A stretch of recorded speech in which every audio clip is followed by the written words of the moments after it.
Assalamualaikum umat do'stlar. Hozir sizlarga o'qib bergan kitobimiz Ko'k Ay rasmli kitoblar majmuasidan O'rdak yoq deydi.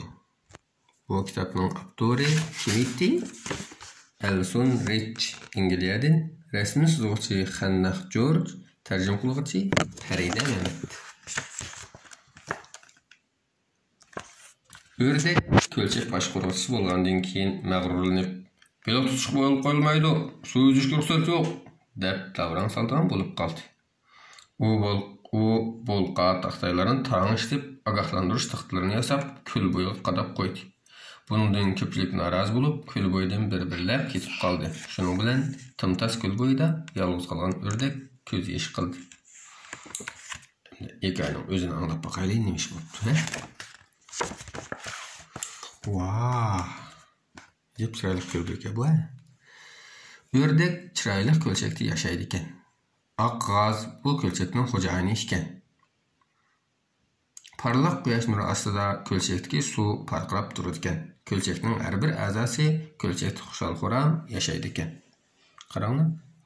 Ba'zilari giz to'qiydi ekan, ba'zilari gitar chaladi ekan, ba'zilari piloot tutadi ekan, ba'zilari suvda paranglashadi ekan, ba'zilari suv uzdi ekan.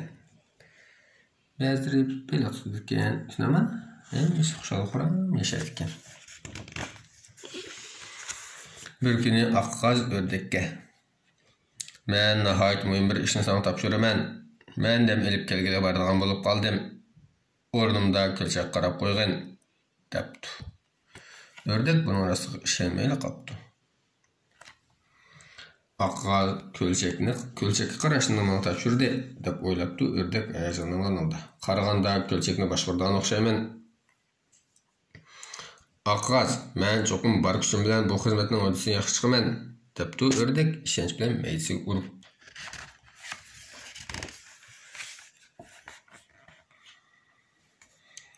Ertasi o'rdak saharda o'rnidan turib, ko'lchak bo'yiga kelib, tiz uchishda baslashayotgan bir to'p yong'oqlarni ko'rdi.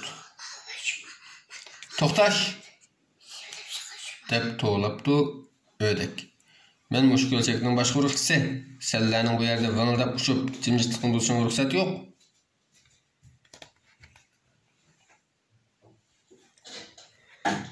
Baslashayotgan nelarga men qarab, uçayotgan nelarga to'xtab qoldi. "O'rdak, biz bu yerda uchdik" debdi yong'oqlar ayronlik bilan. "Buningga nima bo'ldi? Bu yerda uchish bo'lmaydi" debdi o'rdak keskinlik bilan. "Men bu ablahlarni eskartib tursam bo'lg'adak" deb o'ylabdi o'rdak. Kechada u ko'lchak bo'yiga taxtaga kirib, taraq-turuq qilib bir nimalarni yasab turibdi.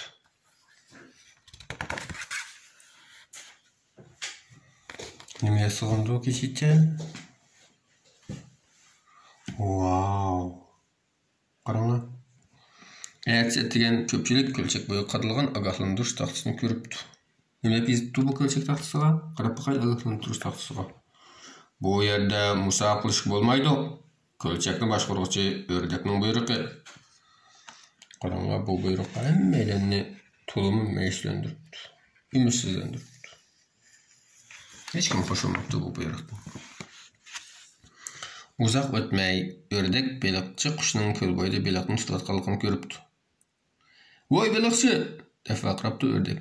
"Qo'lingni tart, bu yerda beliq tutish bo'lmaydi."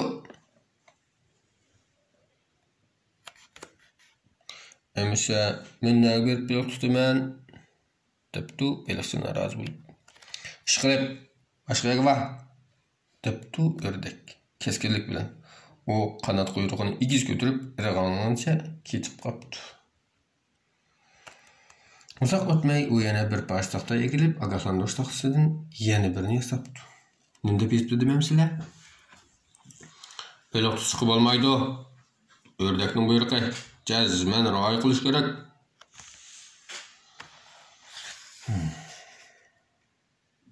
Sal eshib ketdimi qanday?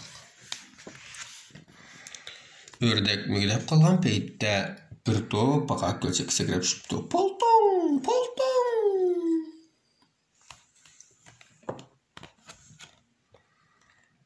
"Paqa!"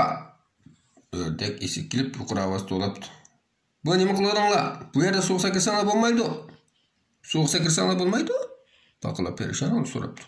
Kim shunaqa deydi? Men debdi ördek qanotini qiqib. Yuqori ovozda. Men bu ko'lchikning boshqaruvchisi. Bu yerdan darhol yo'qolish. Wow, bu gapni qattiq qilib qarang. Tezla ko'lchakning atrofini ogohlantirish taqsisi to'shib ketibdi. Xudoyim tövbe. Qarang, suvga sakrashga bo'lmaydi. Suvga sakrash qat'iy ma'ni qilinadi. Ördekning buyrug'i. Yugurishga bo'lmaydi. Musobaqa qilishga bo'lmaydi. Ko'lchakning boshqaruvchisi ördekning buyrug'i. Beliq tutishga bo'lmaydi. Ördekning buyrug'i. Cho'qim rioya qilish kerak. Suv chashirishga bo'lmaydi. Suv ichishga bo'lmaydi. Sakrashga bo'lmaydi. Beliqlar yig'lab ketibdi. Kepinaklar ko'chib ketibdi, qarang. So'ng yerim bo'libdi. Ördek oxir rozimanlik bilan o'rniga o'ltiribdi. Oxir jimidi deb o'ylabdi. Biroq yana ozroq beram bo'libdi. U oldidagi chiroyli ko'lchakka qarabdi. Parlab turgan quyosh nuri ostida atrof shunchalik jimjit bo'lib, paqalar ko'rildiganda ko'r qilgan, suv sakraganda polton qilgan, suvning shashar qilgan ovozi anglanmabdi. Hech qanday ovoz anglanmag'achqa atrof shunchalik tintas bo'lib ketibdi. Ko'pchilikni ketganda ördek yig'lashga boshlabdi. Men zodi nima ishni qilib qo'ydim? U shu aman o'rnidan shashrab turib, do'stlarini izlashga mo'ltdi. Ördek chimliq kelganda ko'pchilikning bu yerda erkin-ozoda o'ynab yurganini ko'ribdi. Bu yer nimaga yaxshi, debdi yangnag'ich vingildiganicha. Ördek bizni bu yerdan qo'lib kelmaydi, debdi paqalar ko'rkirab. Ördek yig'labdi. U ig'ir qadamlarini tez yetkab, ko'lchak taraf qarab, asta minibdi.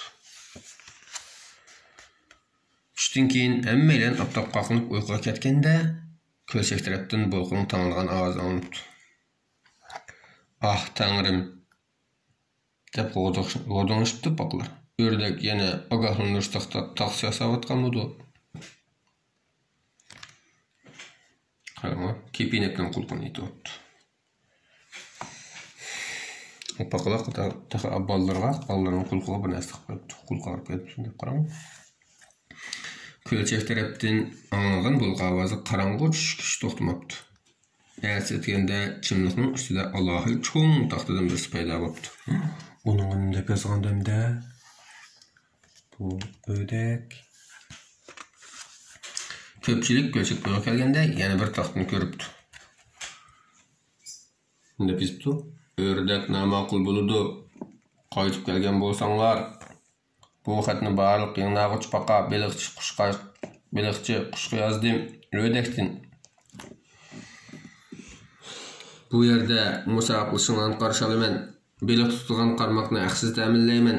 Yangi yasalgan suv sakrash taqsisi yugurishga, suv uzishga, suv o'ynashga bo'ladi. Hamma ishni qila olasizlar. Wow. Xo'shavatgina bu. Ey ahmoq ördek, deb kulib ketibdi, yangnag'ich mo'ldab kuchib. Hammamiz seni seg'indik, garchi sen odam boshqarishni yaxshi ko'rsangmi, deb ko'karabdi paqa. Hammaning xushalliqqa so'g'ib sakrabdi. Oq g'az dam ilishdan qaytib kelib, qaynam tashqiliq tushungan ko'lchakni ko'rib ördekka. Ördek, men topshirgan xizmatni nihoyat yaxshi o'rinlabsan. Kelar qitim yana seni ko'lchakka boshqarishib qo'yaman, debdi. Yo'q bo'ldi. Rahmat oqqaz, debdi ördek kulib turib. Ko'lchakni boshqarish oson emas ekan. Shu kundan boshlab oqqazning ko'lchagi dunyodagi eng ko'ngilli ko'lchakka aylanibdi. Ördekmi shundan boshlab boshqalarga buyruq talaffuzda gap qilmaydigan bo'libdi. Sizlarmi kichik do'stlar boshqalarga buyruq talaffuzda gap qilmay, chiroyli, yaxshi, muloyim gap qilsanglar, shunday xushal-xuram, baxtli yashaylaysizlar bo'lamdi. Başqalarni boshqarishga amroq bo'lmay, boshqalar bilan yaxshi do'st bo'lib, baravar o'ssanglar, xushal-xuram yashaysizlar, qaranglar. Bo'ldi. Bu kitobimiz tugadi. Allohga omonat.